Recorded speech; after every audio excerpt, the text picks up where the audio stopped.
Immunforsvaret reagerer typisk, når et patogene kommer ind i kroppens celler.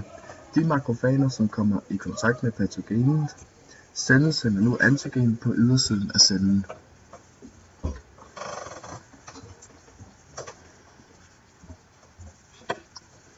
Makrofag har antigen på siderne.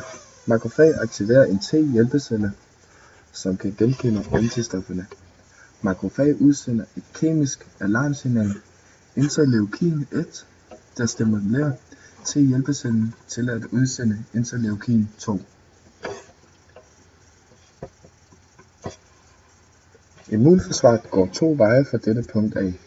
Det ene bruger T-hjælpecellen, og den anden bruger B-lymfocyt.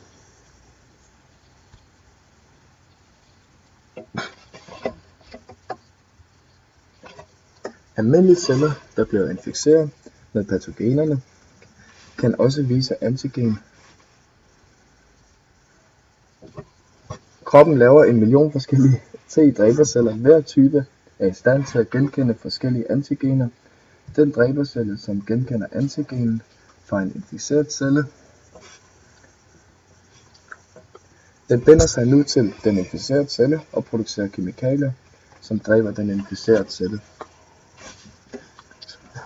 Døden af den inficerede celle resulterer i ødelæggelsen af patogenet.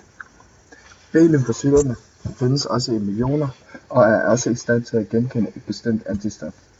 Når B-lymfocyt bliver aktiveret ved en T-hjælpecelle, danner der plasmaceller. Plasmacellerne danner antistof, som kommer ud i blodbanen.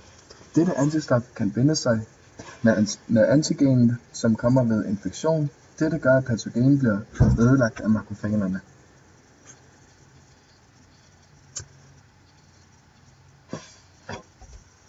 Nogle af B-lymfocytceller bliver ikke til antistof producerende plasmaceller, men i stedet til B-huskeceller, som kan overleve i flere årtier.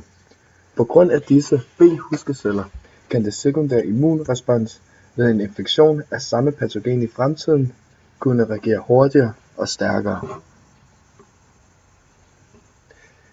Det er det, som gør, at man bliver immun over for nogle sygdomme, efter man har haft dem en gang eller er blevet vaccineret.